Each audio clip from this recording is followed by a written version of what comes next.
Hello, everyone, and welcome to Heading North. My name is Nick, and I'm the host for this podcast. And this week, we are going to be diving into one of our series called The Four Season Hiker, and this is going to be based on all things fall and autumn time frame. As we're coming into it in the next few weeks here, I just wanted to kind of dive into that and focus on some of my recommendations and tips for that time. But before we really dive too heavily into that, you guys will notice I'm wearing a Patagonia hat. Not at all by any means because I'm sponsored by them or anything like that. I just want to show my support for the owners and what they've done. If you have not heard, they've donated 2% of all the stocks and decision-making authority to a trust.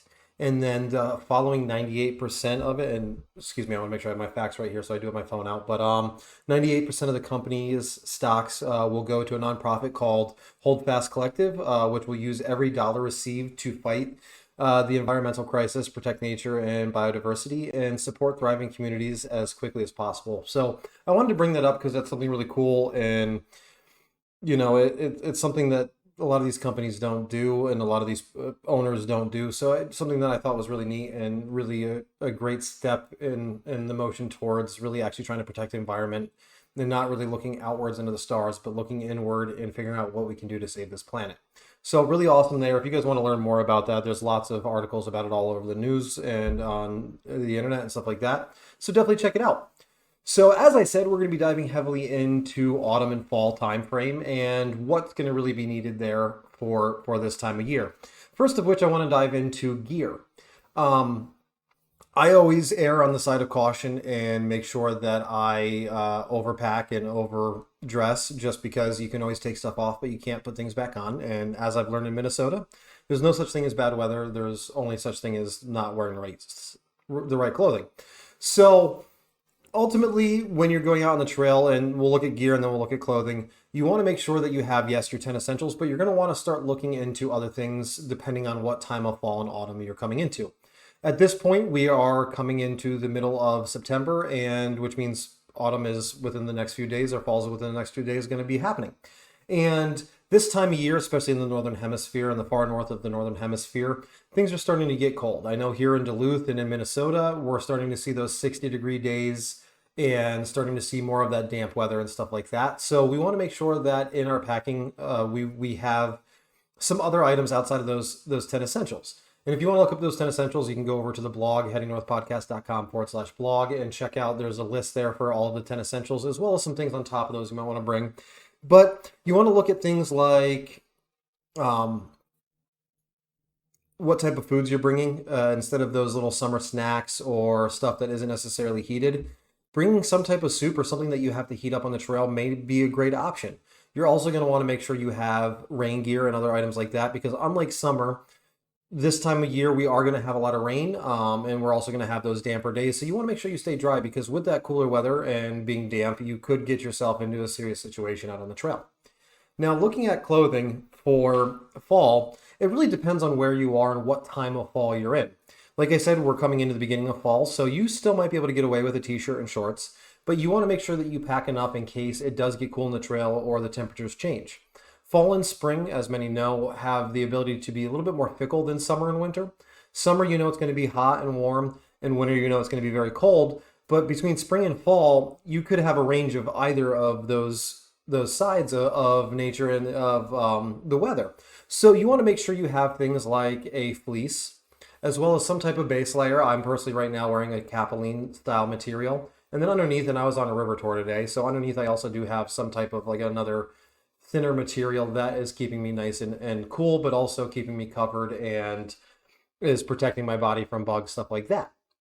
This time of year especially, we are still going to see a lot of insects. So and if you're in an area like Florida or an area like Minnesota where there are a lot of mosquitoes prevalent, that's where I would recommend wearing something like this, where it is that long sleeve base layer that's still a light material so you can get enough airflow through your body, and it's also quick drying. And what stuff like this allows you to do is make sure that you do not get bit by bugs, have too many issues with sunlight, and still be able to keep cool on the trail and not overheat while you're hiking.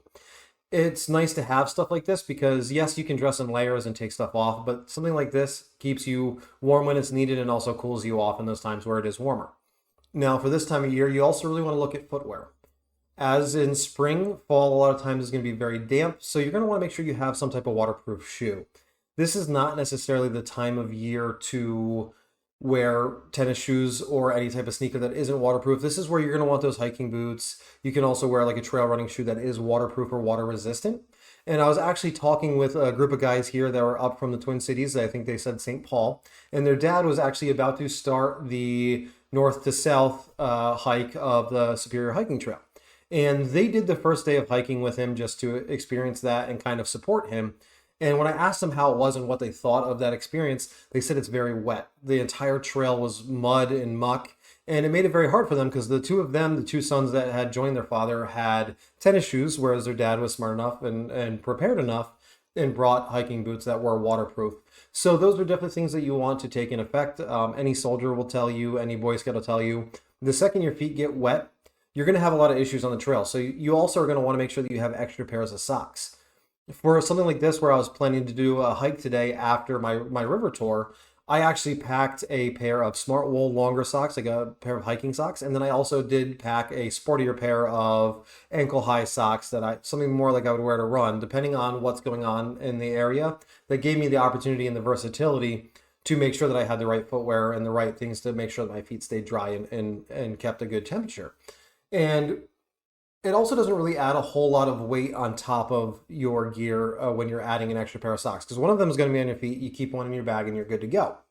Now, when you're thinking about the bag and stuff like that you're going to want to wear or have with you, I personally, for this time of year, will still use a 20-liter bag, but I like to have something that also has a little bit more water resistance or waterproofing. I currently have a Osprey 20-liter dry bag that rolls at the top just like any other dry bag would. And that's been very utilizable for me. It is a size that you would think would make it a lot heavier, but because of the material, it's very lightweight and it actually fits into a little container about this big. For those of you who are listening in and can't see my hand signals that I'm throwing up on the screen, I'm going to say it's about 5 inches by about 3 inches tall. So it's definitely something that's really great to have, and it's something you can kind of bring with you on your trail. Now, as far as this time of year when it comes to wildlife, you really want to start looking at things like seasons, the seasonality of animals, and what animals are preparing to hibernate. I personally live here in Minnesota where black bears are very prevalent. And just like here or anywhere that there's any brown bears, grizzly Kodiak, which are all in that same family, or black bears, you want to realize that these animals are now preparing to hibernate for the winter, and this is the time where they are trying to fatten up as much as possible. That way their body has enough nutrients to burn while they slumber. And one thing that does is it does make some of these animals, especially the predators, more aggressive, simply because it's crunch time for them. If they don't feel like they've had enough or they feel like their food sources are threatened, it could cause other threats and other issues for hikers and other individuals on the trail or out in these wild spaces. So this time of year, just like spring when they're waking up and these animals are waking up and needing to feed, this is the time of year where you're going to want to do things like wear bells or any type of loud noise-making item on your pack or on your body somewhere. And then I also like to bring bear spray with me. And I would recommend to first make sure that you have a noise-making item, because these animals will stay away from you if enough noise is made. But using bear spray is not only dangerous to the animal, but to yourself. 9 out of 10 times when you spray bear spray or just like mace or anything like that, you are also going to get hit with that spray. And it could cause issues for you to be able to avoid that animal and get yourself to safety. Not to mention the fact that these animals heavily rely on not only sight but smell. And things like bear spray can severely affect the animal's ability to smell from the time that it's sprayed moving forward. So in order to make sure that these animals are safe and able to survive for years to come, using bear spray is not necessarily the best option. You want to expunge every other option that you can. As the gentleman that I went on a tour with today had said, you know what, though, at the end of the day, would you rather spray this animal and have it blow back on you and have that hurt? Or would you rather get attacked by this animal? So it's really up to you to use your best discretion. But the thing to remember is that these animals, even though sometimes and most times are much larger and heavier than we are more afraid of us than they are of them. So you want to try to expunge other options before you have to use that last-ditch effort, which is bear spray. Some of those options are making yourself very big, raising your hands above your head, and making as loud a noises as possible. If you have a group of people with you, keep constant communication and things like that. And you just want to make as much noise as possible. 9 out of 10 times these animals, unless they are severely underfed and desperate for food or rabies, anything like that, depending on what type of predator you're looking at, they're not going to come near you if you're making a lot of noise. I made a joke on last week's episode, Conquering the Giant, talking about how I knew I was safe from any bears because the ladies who I ended up joining for the hike back down Sleeping Giant were talking all the way up, and I knew that they were making enough noise that it kind of kept me a little bit safe as well. So make sure you remember those things, and you'll see a lot of videos online of people, they put their hands up over their head, making themselves look as big as possible, and screaming out things like, "Hey, bear," and other things like that. Just anything you can to make yourself seem as big and loud as possible is your best bet. The reality for most animals out in the wilderness is that even small injuries can cause them to perish and not be able to provide enough to keep themselves alive. So they are going to make the best judgment for them. Same thing with mountain lions, wolves, bears, anything like that. They're going to make the best choice that's going to, one, give them the highest yield, and two, keep them safe for years to come. So just more reasons why you have plenty of other options before you use things like bear spray. Now, as far as autumn is concerned, we're also coming into the time of year in the northern hemisphere where leaf peeping or foliage is easy to be viewed. Right now, what we're looking at, and I've looked at maps across New England as well as the Midwest and the North here and on the West Coast, and we are starting to see foliage changes.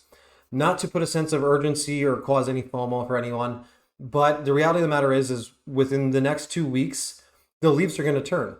Luckily, in the Midwest here, we've had lots of rain this year in the North, so the trees are holding on to those green leaves as much as possible. We are starting to see the spruce and white birch turn those beautiful yellow colors, but most of the trees are still staying green.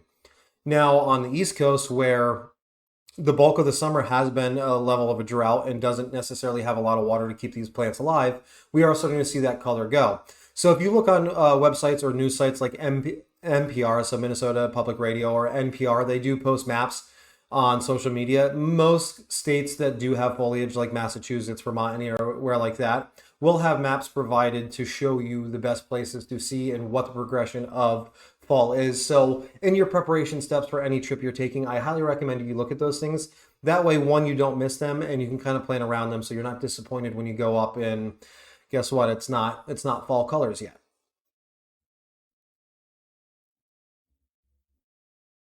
As I was saying before, with the change in weather and with those damper areas, the last thing I want to really touch base on is going to be jumping back into the leave no trace principle. Your footwear is so important because you do not want to get yourself in a situation where you have to go off trail creating a new trail. We want to make sure that we're only using the trails that have been established either by other mammals, waterways, or by the areas that have created those trails, because that does leave a trace. It makes a sign that we've been there, and it starts taking away and causing erosion on other areas, and it starts destroying that area as well. So the last thing, like I said, I want to say here is make sure that you are continuing the leave no trace principle and not going off trail just because there's a little bit of mud or water. Have the appropriate footwear and the appropriate gear. That way, once you are on the trail, you don't have to veer off to avoid any of these obstacles. Thank you everyone so much for listening to this week's episode. It is a little bit shorter of an episode. If you guys stay tuned to next week, we're going to be diving heavily into what goes into traveling into Mexico. If you liked anything you heard in this podcast, make sure you head over to headingnorthpodcast.com. Music in this episode is brought to you by Asylum Music and Media Works. And if you want to follow Heading North Podcast on social media, you can search Heading North Podcast on Facebook, Instagram, or TikTok, or Heading North Pod on Twitter. To support what it is I do here, you can head over to patreon.com/Heading North Podcast, or head over to the shop and pick up some of the awesome show merch that we have, or even pick up one of the show merchandise that goes directly to conservation or other trails and areas up in the northern Midwest. And if you really want to support what it is we do here and what it is I do here, make sure that you rate and review this podcast on iTunes, Spotify, or anywhere you listen to podcasts.